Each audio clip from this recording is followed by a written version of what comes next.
Hi friends, நான் உங்கள் anime freak வந்துட்டேன். நாம இப்போ அதிரடி சோலோ லெவலிங் எபிசோட் 41 பார்க்கலாம். இதுக்கு முன்னாடி உள்ள எபிசோடெலாம் நீங்கள் பார்க்கலன்னா மறக்காமல் போய் பார்த்துட்டு வந்துருங்க.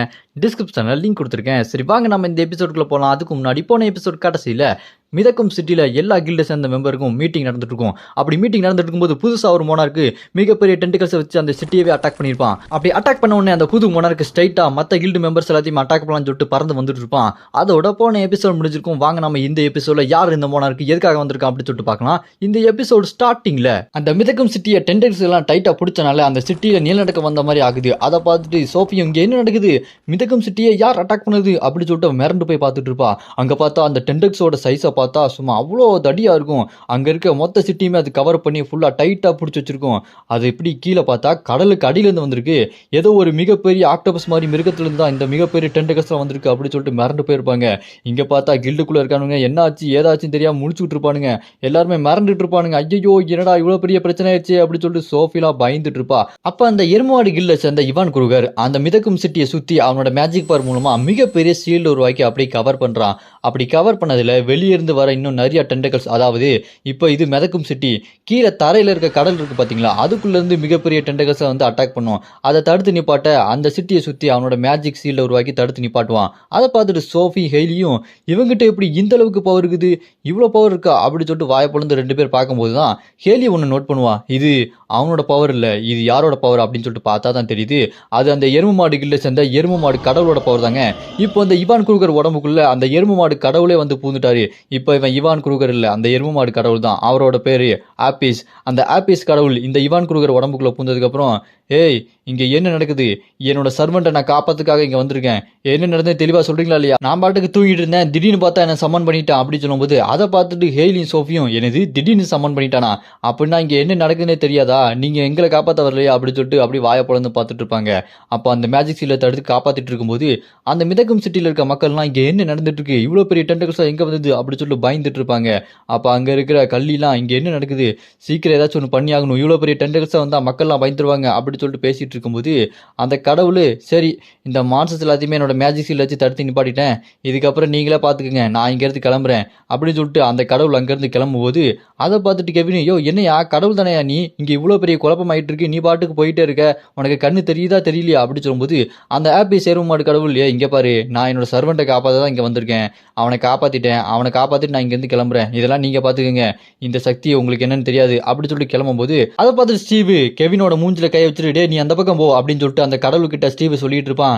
நீங்க என்ன பேசிட்டு இருக்கீங்க, இங்க எவ்வளவு மக்கள் இருக்காங்க தெரியுமா, இங்க நாங்க மட்டும் இல்ல, இதுல எவ்வளவு பெரிய பிரச்சனை ஆயிட்டு இருக்கு, இதெல்லாம் உங்களுக்கு தெரியாதா அப்படி சொல்லி ஸ்டீவ் செம கோவமா பேசணுன்னே அதை பார்த்துட்டு அந்த ஆப்பிஸ் கடவுள், ஏய் உங்களுக்கு புரியலையா, இப்ப யார் வந்துட்டு இருக்கா தெரியுமா, அவன் தான் மோனார்க் ஆஃப் பாதாளம், பாதாளத்தின் மோனார்க்கு, அவன்கிட்ட ரொம்ப ஜாக்கிரதையா இருக்கணும், அவன் ஒரு இடத்துக்குள்ள பூந்தானா அந்த உலகத்தையே அவனோட மான்சஸை வச்சு கண்ட்ரோல் பண்ணி அதுக்கு அவன் சொந்தமாக்கி அதை அப்படியே முழுங்கிடுவான், அவனை தடுத்து நிப்பாட்ட முடியாது, இப்போ இது மொத்தமாக அழிய போகுது, அதனால நீங்கள் இங்கேருந்து கிளம்புங்க, அதை விட்டுட்டு இங்கே சண்டை போடணும் அவனை ஜெயிக்கணும் அப்படின்னு நினச்சிங்க அப்படின்னா ஒன்றுமே பண்ண முடியாது, அது நீங்களே நீச்சல் தெரியாமல் ஒரு பெரிய கடலில் குதிக்கிறதுக்கு சமம், நான் இங்கேருந்து கிளம்புறேன் அப்படின்னு சொல்லும்போது அதை கேட்டு ஸ்டீவும் கெவினும், என்ன பேசிட்டு இருக்கீங்க நீங்கள், சரி நீங்கள் எப்படியே கிளம்புங்க நாங்கள் இதை பார்த்துக்குவோம் எங்களால் சமாளிக்க முடியும் அப்படின்னு சொல்லிட்டு வீரவசனம் பேசிட்டு இருப்பாங்க.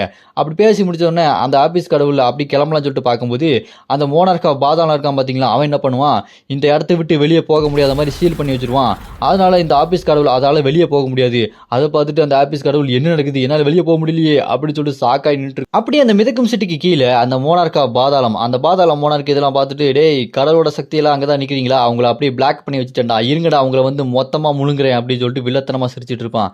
அப்படியே அங்க மேல பார்த்தா அந்த ஆபீஸ் கடவுளால வெளியே போக முடியாதுல்ல, அவன் உடனே அப்படியே அந்த பல்ட்டி அடிக்கிறான், நான் உங்களுக்கு உதவி பண்றதா முடிவு எடுத்துட்டேன், இப்போ நான் என்னோட மனசை மாத்திக்கிட்டேன் அப்படின்னு சொல்லிட்டு வந்து பேசிட்டு இருந்தோன்னே அதை பார்த்துட்டு அங்க இருக்கவங்கலாம், என்னடா இது டக்குன்னு மனசை மாத்திக்கிட்டான் சரியில்லையே அப்படின்னு சொல்லிட்டு யோசிச்சுட்டு இருப்பாங்க. அப்போ பட்டாருன்னு வெளிச்சம் தெரியும், என்னன்னு பார்த்தா அந்த இடத்துக்கு நம்ம ஹீரோ வந்திருக்காங்க, லியோ வந்துட்டாரு.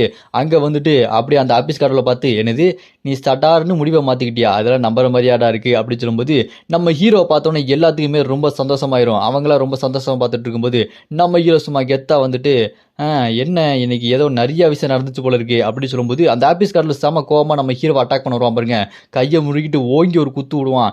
நம்ம ஹீரோ அந்த குத்தை அசால்ட்டா ஒத்த கையில தடுத்து நிப்பாட்டிட்டு, ஏய் உனக்கு என்ன பைத்தியமா, இங்க என்ன நடந்திருக்கு தெரியுமா அப்படின்னு சொல்லிட்டு கேட்டோன்னே, அதுக்கு அந்த ஆபீஸ் கார்டு, டேய் நீ என்னோட சர்வெண்ட் இவான் குரூகரை உன்னோட டிராகனை வச்சு முழுங்க வச்சுட்ட, என்ன நினைச்சிட்டு இருக்க அப்படி சொல்லிட்டு கோவப்படும் போது அதை கேட்டு நம்ம ஹீரோ, ஏய் இதை இப்போ பேசுறதுக்கு நேரம் இல்லை, நம்ம என்ன வேலையா வந்திருக்கோம் தெரியுமா, அங்கே கீழே யார் நிற்கிறா தெரியுமா, மோனார்கா பாதாளம் நிற்கிறான், என்ன மறந்துட்டியா இல்லையா, முதல்ல அதை பார்க்கலாம் அப்படி சொல்லிட்டு நம்ம ஹீரோ அவனை அப்படியே தட்டி விட்டு போட அங்கிட்டு ஓரமா அப்படின்னு சொல்லிட்டு அப்படி வெளியே வந்து பார்க்கும்போது அந்த டென்டகல்ஸோட சைஸை பார்ப்பாரு. என்னடா இது இவ்வளோ பெரிய டென்டகல்ஸாக இருக்குது, இதுக்கு முன்னாடி கடலில் வந்து ஆக்டோபஸ் 10,000 கையுடைய அந்த டென்டகல்ஸ் கூட இந்த அளவுக்கு பவரா இல்லையே, இது என்ன இவ்வளோ பெருசாக இருக்குது அப்படின்னு சொல்லிட்டு பார்க்கும்போது அந்த மிதக்கும் சிட்டியை சுற்றி அந்த எருமாடு சீல்டெல்லாம் இருக்கும், அதை எல்லாத்தையுமே அந்த டென்டகல்ஸ் அடித்து நொறுக்கிட்டு இருக்கும். இன்னும் கொஞ்ச நேரத்தில் அது எல்லாமே டேமேஜ் ஆயிரும்.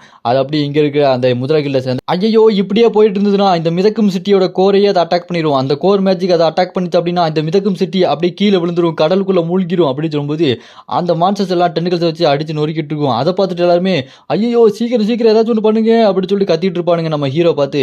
அதை பார்த்து நம்ம ஹீரோவும் சரி சரி பதறாதீங்கடா பார்த்துக்கலாம் என்ன பிளான் பண்ணலாம் சொல்லிட்டு யோசிச்சுட்டு இருக்கும்போது அந்த ஆபீஸ் கார்டும் இப்போ என்ன பண்ணுறது, இவன் ஃபுல்லாக கண்ட்ரோல் எடுத்துக்கிட்டான் அப்படின்னா எனக்கு ரொம்ப டைம் வேஸ்ட் ஆகும், இவன் கண்ட்ரோலில் நான் போகக்கூடாது அப்படி சொல்லிட்டு அந்த ஆபீஸ் கார்டில் ரொம்ப டென்ஷன் ஆகிட்டு இருக்கும்போது நம்ம ஹீரோ, ஏய் அந்த பாதாள மோனார்க்க என்கிட்ட விட்டுருங்க, இந்த டென்டகல்ஸ் எல்லாம் நீங்கள் பார்த்து கொஞ்சம் சமாளிச்சுக்குங்க அப்படின்னு சொல்லிட்டு நம்ம ஹீரோ என்ன பண்ணுவான், காலை தூக்கிட்டு ஒரு தட்டு அந்த பில்டிங்கில் தட்டின உடனே பில்டிங்கு ஃபுல்லாக கீழே வந்து அந்த மிதக்கும் சிட்டி ஃபுல்லாக பரவி அங்கே பயங்கரமான நம்ம ஹீரோட பவர் வெளிச்சம் வரும். அதை பார்த்துட்டு கீழே இருக்கிற அந்த பாதாள மோனாருக்கு, ஏய் டிசாஸ்டர் கார்டு நீ வந்துட்டியா, உனக்காக தாண்டா காத்துட்டு இருந்தேன் அப்படின்னு சொல்லிட்டு பார்த்துட்டு இருப்பான். இப்போ அந்த மிதக்கும் சிட்டியில் நம்ம ஹீரோ கீழே ஒரு மிதிச்சான் பார்த்தீங்களா, அதில் நம்ம ஹீரோட அந்த பாம்பு கடல் ஆஃபீஸர்ஸ் கார்டு பவர் ஃபுல்லாக பரவி அந்த மிதக்கும் சிட்டியே நம்ம ஹீரோட புதுசான ஒரு பில்டிங்காக மாறிடும். ஏற்கனவே நம்ம ஹீரோக்கு ஹவாய் பீச்சில் ஒரு பில்டிங்கும் அப்புறம் கொரியா சியோவில் இருக்கிற ஒரு பில்டிங்கும் இருக்குது. இப்போ இந்த மிதக்கும் சிட்டியே நம்ம ஹீரோவோட ஒரு கில்டு பில்டிங்காகவே மாறிடுச்சு. இந்த இடம் ஃபுல்லாக நம்ம ஹீரோட பவராக மாறிடுச்சு. நம்ம ஹீரோ சும்மா வெறித்தனமாக சிரிச்சுட்டு, என்ன இப்போ நம்ம மோனார்க்கா போய் அடிச்சு நொறுக்கலாமா அப்படின்னு சொல்லிட்டு வில்லத்தனமாக சிரிச்சுட்டு இருக்கும்போது அந்த மோனார்க்கா பாதாளம் அவனும் நம்ம ஹீரோவை அட்டாக் பண்ணுறதுக்காக ரெடியாக காத்துட்டு இருப்பான். நம்ம ஹீரோ அவரோட பவர் யூஸ் பண்ணி இந்த மிதக்கும் சிட்டியை அவரோட கில்டு பில்டிங்காக மாற்றினதுக்கு அப்புறம் அந்த எரும மாட்டு கடவுள் ஆபீஸ் நம்ம ஹீரோ பார்த்து, யோ என்னையா பண்ணி வச்சிருக்க, இங்கே எத்தனை பேர் இருக்காங்க, எல்லாமே பொதுவான இடம், இந்த மிகப்பெரிய இடத்த எப்படி உனக்கு சொந்தமான பவராக மாற்றிக்குவே அப்படின்னு சொல்லிட்டு கத்திட்டு இருக்கும்போது அதை கேட்டு நம்ம ஹீரோ, ஏய் இங்கே என்ன நடக்குதுன்னு தெரியுதா இல்லையா, இப்போ நான் அதை மாற்றலை அப்படின்னா இந்த கோரே அழிஞ்சிரும், மொத்தமாக அது கீழே விழுந்துரும், இதை பாதுகாக்க வேறு வழி இல்லை அப்படின்னு சொல்லிட்டு நம்ம ஹீரோ அங்கே இருக்க யூகா ஜேவை பார்த்து, இங்கே பாருங்க எந்த பிரச்சனாலும் நீங்கள் பார்த்துக்குங்க, நீங்கள் சமாளிச்சுக்குங்க, நான் ஸ்ட்ரைட்டாக போய் அந்த மோனார்க்கை போட்டு வெளுத்து வாங்க போகிறேன் அப்படின்னு சொல்லிட்டு நம்ம ஹீரோ அங்கே எல்லாத்தையுமே சொன்ன உடனே அதை பார்த்துட்டு கள்ளி, சூப்பர் சார் உங்களுக்காக நான் காத்துட்டு இருப்போம், சீக்கிரமாக வேலையை முடிச்சுட்டு வாங்க அப்படின்னு சொல்லும்போது நம்ம ஹீரோவும் சரி இப்போ கீழே போய் அந்த மோனார்க்கா பாதாளம் கூட சண்டை போடலாமா அப்படின்னு சொல்லும்போது அதை பார்த்துட்டு ஆபீஸ் கடவுள் என்னது கீழே போகணுமா அப்படின்னு சொல்லிட்டு கேட்டோன்னே, ஆமாண்டா கீழே தாண்டா போகணும் போடா கீழே அப்படின்னு சொல்லிட்டு ஓங்கி ஒரு மிதிப்பான் பாருங்க. கண்ணாடியை உடைச்சிட்டு இந்த ஆபீஸ் கடவுள் அப்படியே கீழே விழுந்துட்டு இருப்பான். அதை பார்த்துட்டு அவனோட கில்டு மெம்பரான ஐயா கடவுளே அப்படின்னு சொல்லிட்டு கத்திட்டு இருப்பான். இங்க நம்ம ஹீரோவும் அப்படி ஜம்ப் பண்ணி ரெண்டு பேருமே அப்படி கீழே விழுந்துட்டே இருப்பாங்க. அப்படி கீழே விழும்போது அந்த ஆபீஸ் கடவுள் நம்ம ஹீரோ பார்த்து, டேய் யாரா நீ பைத்தியக்கார பையலே அப்படின்னு சொல்லிட்டு கத்திக்கிட்டே விழுந்துட்டு இருப்பான். நம்ம ஹீரோ இன்னும் ஆரம்பிக்கவே இல்லை கண்ணா அப்படி சொல்லிட்டு நம்ம ஹீரோ அந்த ஆபீஸ் கடவுளை பிடிச்சி அப்படி செம்ம ஸ்பீடாக கீழே விழுந்துட்டு இருப்பான். அவன் ஐயோ இவகிட்ட மாட்டி நான் படப்படுறேனே யாராச்சும் என்ன காப்பாத்துக்கடா அப்படின்னு சொல்லிட்டு இந்த கடவுளே காத்துட்டு இருப்பாங்க. இந்த பக்கம் கடலுக்குள்ள இருந்து வெளியே வருவான் அந்த பாதாள மோனார்க்கு. அவனோட டென்டகல்ஸ் யூஸ் பண்ணி நம்ம ஹீரோ அட்டாக் பண்ணதுக்கு அப்படி அந்த டென்டகல்ஸ் தான் வந்துட்டு இருக்கோம். நம்ம ஹீரோ என்ன இப்போ ஆட்டத்தை ஆரம்பிப்போமா அப்படின்னு சொல்லிட்டு அந்த ஆபீஸ் கடவுளை வச்சு அந்த டென்டகல்ஸே வச்சு தர தேய்ச்சிட்டு போவான் பாருங்க. அந்த ஆபீஸ் கடவுளே, டே நான் கடவுள்ரா எனக்கு கொஞ்சம் மரியாதை கொடுறா அப்படின்னு சொல்லிட்டு அந்த கடவுளை கதறிட்டு இருக்கும்போது நம்ம ஹீரோ ஹெவன்லி பனிஷ்மெண்ட்னு அந்த வெப்பனை இப்போ கொண்டு வருவாரு. இதுக்கு முன்னாடி இருந்த வெப்பன் மாதிரி இல்லைங்க, அது இப்போ ரொம்ப அப்கிரேட் ஆகி வெறித்தனமா இருக்கும். நீங்க போன எபிசோட்ல பார்த்துருப்பீங்க. அந்த வெப்பன் இப்படி நம்ம ஹீரோ கிட்ட ஸ்ட்ரைட்டா வரும் பாருங்க. நம்ம ஹீரோ அந்த வெப்பனை பிடிச்சிட்டு அந்த வெப்பனை வச்சு அட்டாக் பண்ணலாம்னு சொல்லிட்டு ரெடியா இருப்பாரு. ஓங்கி ஒரு போடு அடிச்சு அடியில் அங்கே கடலே பார்த்தீங்கன்னா ரெண்டாக பொழந்துக்குங்க. கடலே ரெண்டாக பொழந்து அங்கே தரையெல்லாம் தெரிய ஆரம்பிச்சிடும். அந்த அளவுக்கு அந்த வெப்பன் செம பவர்ஃபுல்லாக இருக்குது. அதை பார்த்துட்டு ஆபீஸ் கடவுளுக்கே என்னடா இது இவ்வளோ பவர்ஃபுல்லாக இருக்குது அப்படின்னு சொல்லிட்டு முடிச்சுட்டு இருப்பான். அப்படி இந்த பக்கம் நம்ம ஹீரோ ஸ்ட்ரைட்டாக வந்து அங்கே லேண்ட் ஆகும்போது அந்த ஆபீஸ் கடவுள், டே எங்கடா போகிற, அது மண்டடா மண்டைக்கிட்ட போகாதடா அப்படின்னு சொல்லும்போது பார்த்தா அந்த டென்டகல்ஸ்லாம் ஏதோ ஒரு ஆக்டோபஸ்லேருந்து வரும்னு பார்த்தா அது பார்க்கறதுக்கு ஏதோ திமிங்கலம் மாதிரி இருக்குது. அந்த மிகப்பெரிய திமிங்கலம் வாயை பொழந்துட்டு இருக்கும். அப்படியே நம்ம ஹீரோ அதை வாய்க்கிட்ட போயிட்டு இருப்பான். அதை பார்த்துட்டு அபிஸ் டேய் என்னடா பண்ற அப்படின்னு சொல்லிட்டு கத்திட்டு இருக்கும்போது அப்படியே அது முழுங்கிரும். அப்ப அந்த பாதாள மோனார்க் இதெல்லாம் பார்த்துட்டு என்னடா ஏதோ பயங்கரமா சண்டை போடுற மாதிரி வந்துட்டு ஸ்ட்ரைட்டா என்னோட மிருகத்தோட வாய்க்குள்ளே போயிட்டீங்க அப்படின்னு சொல்லும்போது அந்த மிகப்பெரிய மிருகத்தோட கனெக்ட் ஆகியே இருப்பான், ஒட்டியே இருப்பான். அவன் இதெல்லாம் பார்த்துட்டு என்ன நடக்குது புரியாம இருக்கும்போது இந்த பக்கம் அந்த மிருகம் முழுங்குச்சுன்னு சொல்லிட்டு பார்த்தா அதோட பல்ல பிடிச்சி நின்று இருப்பான் அந்த அபிஸ் கடவுள்.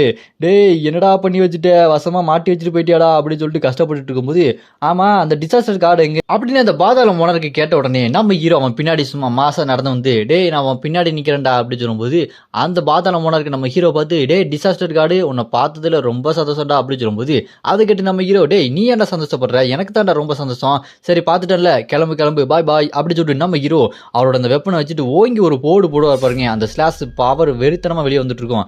அதை பார்த்துட்டு அந்த பாதாள மோனருக்கு நீ இந்த கோடாரி வச்சுட்டு நான் அடிக்கலாம் நினச்சியாங்க, இதெல்லாம் வச்சு என்ன ஒன்றும் பண்ண முடியாது அப்படி சொல்லிட்டு அவன் அசால்ட்டாக பேசிட்டு இருப்பான். அங்கே வெப்பன் அடிச்சு அடியில் பவர் ஸ்ட்ரைட்டாக வந்து அடித்ததில் அதை பார்த்துட்டு என்னது இது இந்த அளவுக்கு ஒரு பவரா, ஒரு கோடாரியில் எப்படா இவ்வளோ பவர் அப்படி சொல்லிட்டு அப்படி சாக்காய் நின்றுவான். நம்ம ஹீரோ மறுபடியும் ஒரு அடி போடவா அப்படி சொல்லிட்டு சிரிச்சுக்கிட்டு ஒரு போடு போடுவார் பாருங்க. அந்த இடமே பயங்கர வெளிச்சமாக இருக்கும். அதை மேலே நின்று அந்த மிதக்கும் சிட்டியில் இருக்க நம்ம ஹீரோட ஃப்ரெண்ட்ஸ்லாம் பார்த்துட்டு எப்படிடா ஒரு கோடாரியில் எப்படி இந்த அளவுக்கு பவர் வருது அப்படி சொல்லிட்டு சாக்காய் பார்த்துட்டு இருப்பாங்க. இங்கே நம்ம ஹீரோ அந்த மோனார்கா பாதாளம் அவனை போட்டு வெட்டினதில் அவனோட கையை கால் உடம்புலாம் துண்டு துண்டாக இருக்கும். அதை அப்படியே ரீஜெனரேட் பண்ணிகிட்டே இருப்பான். நம்ம ஹீரோ டேய் நான் இதோட விட மாட்டேன், அடிக்கிறதில் எப்படி நீ துண்டு துண்டு ஆடுற பாரு அப்படி சொல்லிட்டு நம்ம ஹீரோ அந்த டென்டகல்ஸில் வச்சுட்டு கோடாரியில் வச்சு போட்டு அடி அடின்னு அடிச்சிட்டு இருப்பாரு. இதோட அவன் கதை முடிய போதுடா அப்படி சொல்லிட்டு நம்ம ஹீரோ கிண்டலாக பேசிட்டு இருக்கும்போது அதை பார்த்து அவன் கடுப்பாயி டேய் உன்னை விட மாட்டேன், நான் யாருன்னு தெரியுமா, நான் தாண்டா பாதாள மோனார்க், என்னோட சக்திக்கு முன்னாடி நீ ஒன்றுமே இல்லடா, உன்னோட கும்பலுக்கு நடுவுலையே என்னோட ஆள் ஒருத்தன் இருக்கான், அவனை வச்சு நான் என்ன பண்ண போகிறேன் பாரு அப்படின்னு சொல்லும்போது யார் அது அப்படின்னு சொல்லி பார்த்தா வேற யாரும் இல்லைங்க, அந்த டியூன்கில்ல சேர்ந்த ஒருத்தன் புதுசாக ஒருத்தன் தானே காஃபி குடிச்சிட்டே இருந்தானே அவன் தாங்க. அவன் என்ன பண்ணுறான் அந்த கோரு கிட்ட போய் நிற்கிறான், இந்த மிதக்கும் சிட்டியோட கோரு, அதனால தான் அது பறந்துகிட்டு இருக்கு. அந்த கோர் டேமேஜ் ஆச்சுன்னா அது அப்படி கீழே விழுந்துரும். இங்கே இருக்கிற அந்த பாதாள மோனார்க் டெலிபதி மூலமாக அவங்ககிட்ட ஏய் உடனே அந்த கோரை வெட்டி வீசு அப்படி சொல்லும்போது அதை கேட்டு அவனும் கண்டிப்பா எனக்கு புரிஞ்சுது வெட்டி வீசுறேன் அப்படி சொல்லிட்டு அவனோட பவர் யூஸ் பண்ணி வெட்ட ரெடியா இருப்பான். அதே நேரம் இந்த விஷயம் தெரிஞ்ச நம்ம ஹீரோ லியோ யூகாக்கு அப்படி இன்ஃபார்ம் பண்ணிட்டு இருப்பான். உடனே யூகா அதை தெரிஞ்சுக்கிட்டு இப்போ இங்க என்ன நடக்க போகுது, அந்த கோர் மேஜிக் கிட்ட யார் நிக்கிறா அப்படி சொல்லிட்டு அவளோட பவர் மூலமா அப்படியே அங்க நின்று பார்த்துட்டு இருப்பா. அவளோட மைண்ட் பவர் யூஸ் பண்ணி பார்க்கும்போது அந்த மிகப்பெரிய கோருக்கு முன்னாடியே கண்ணாடி போட்டவன் அப்படி நின்று இருப்பான். அதை பார்த்து நம்ம யூகா இல்ல இதை நான் தடுத்து நிப்பாட்டுன்னு சொல்லிட்டு ட்ரை பண்ணும்போது அதே நேரம் அதை தெரிஞ்சுக்கிட்டு அந்த கண்ணாடி போட்டவனும் இது ரொம்ப லேட்டு, இதுக்கப்புறம் ஒன்றும் பண்ண முடியாது அப்படின்னு சொல்லிட்டு அவனோட ஸ்வாட் எடுத்துட்டு அந்த மிகப்பெரிய கோரை குறுக்க ஒரே போட்டு 2 துண்டா வெட்டிடுவான். அதை அப்படி பார்த்துட்டு யூகா இல்ல அப்படி சொல்லிட்டு கத்திட்டு இருப்பா. அப்படியே அது வெடிச்சு சதறிட்டு இருக்கும். அந்த மிதக்கும் சிட்டி அடியில பார்த்தா அங்க பயங்கரமான ஒரு பிளாஸ்டே ஆகும். இதுக்கப்புறம் என்ன ஆக போகுது, இந்த மிதக்கும் சிட்டி வெடிச்சு சதறிச்சு, இது பறக்குமா இல்ல கீழே விழுமா அப்படின்னு சொல்லிட்டு நம்ம அடுத்த எபிசோட பார்க்கலாம். இதோட இந்த எபிசோட இங்க முடியுது. அடுத்த எபிசோட நான் ஆல்ரெடி அப்லோட் பண்ணிட்டேன், டிஸ்கிரிப்ஷன்ல லிங்க் கொடுத்துருக்கேன், மறக்காம போய் பாத்துருங்க. இதுக்கப்புறம் பயங்கரமான சம்பவம் உங்களுக்காக காத்துட்டு இருக்கு, மிஸ் பண்ணிடாதீங்க.